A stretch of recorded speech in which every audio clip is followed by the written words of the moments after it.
You got more kids there, though. Yeah. So I was going to make this really big grand entrance, dump these photos all over the floor, and I told my wife about it, and she said, no, you can't do that. So, honey, if you're watching on streaming, which she's not, so she didn't want me to ruin the photos, and so I want you to imagine that these photos are all over the floor, and this is one of, I don't know, probably 30 boxes that I have of photos, and this is my life through photos, and the challenging thing for me is they make no sense. They lack context. And so the title of the presentation is Why Context is King, and hopefully I'll be able to convince you of that today.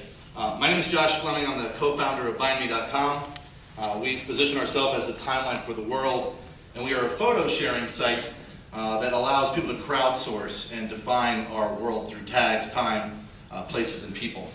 And I promised Deb I wouldn't use slides, but I do have to introduce Megan Hilger here. She's going to be Vanna White today. She is much better. And love the shoes too, right? I mean, look at the shoes. There's all kinds of context with those shoes. And so I promised no slides, and these are the only props I have. Otherwise, I end up looking like Carrot Top, red-haired guy, too many props, that sort of thing. So I appreciate it, Megan. So in order to convince you that context is now king, I really have to share the kings of our past, if you will. And so I'm going to do that, obviously, through a timeline. And Mr. Boyd, when he was speaking, really did a nice job of framing up his past, Carter administration, and all through the decades. And I love that about him, because I didn't know very much about him, but he gave me some context through time. So before context is king, in 1988, cash is king, right? This was like the big thing that came out, cash is king. It was used in '88 by the CEO of Volvo after the stock market crash. And cash is king kind of refers to the importance of cash flow in the overall fiscal health of business.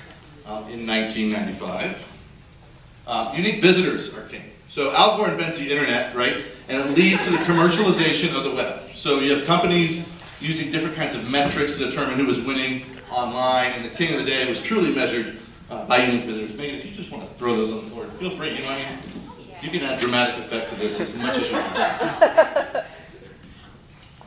1997.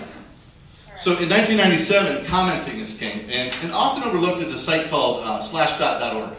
And it was one of the first real social media sites. It was kind of positioned or coined as news for nerds, stuff that matters. So imagine that, the nerds actually, creating social media, which we all probably did.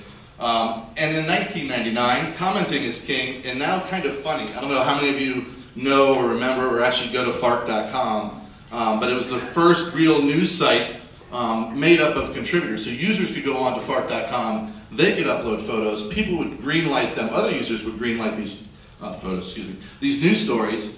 You see where my head is at with the photos, right? So people could upload news stories to Fark, and then it would be greenlit by other users on Fark, and then people would post comments. They would banter back and forth. It was really kind of where the first guy who yelled first kind of came from, and now he's on YouTube, and hopefully he goes away. But it was a nice place for people to kind of comment on the masses. 2000, page views are king. So unique visitors weren't really enough, and the commercialization of the web became more sophisticated over time. After all, page views equaled, back in the day, the most important thing for us back then was ad inventory, selling banner space. I had the privilege of working at Dice.com, and we had about 200 or 300 million page views per month, and we would always sell out those pages.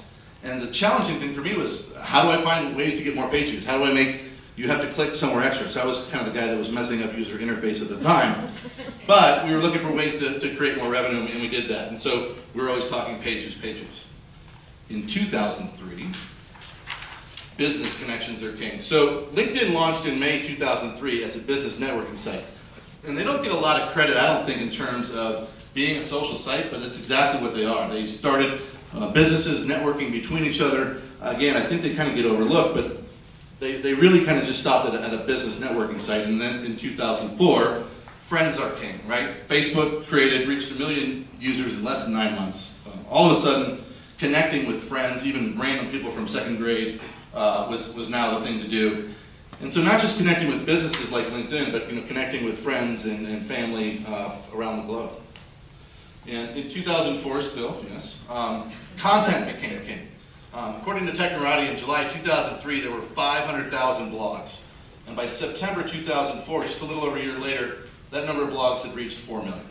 So people found that they could have a voice online. People found that they could put their discussion topics out there and then get response and get reaction. And so content became king, and to a large extent it still is. In 2005, experience is king. So seriously, what did we ever do without YouTube? I mean, I'm on YouTube like 5-6 times a day. I get on YouTube, I don't know why I'm on YouTube. 30 minutes later, how did I get on YouTube? But it's that experience. It's that user-generated content that draws us there. It's that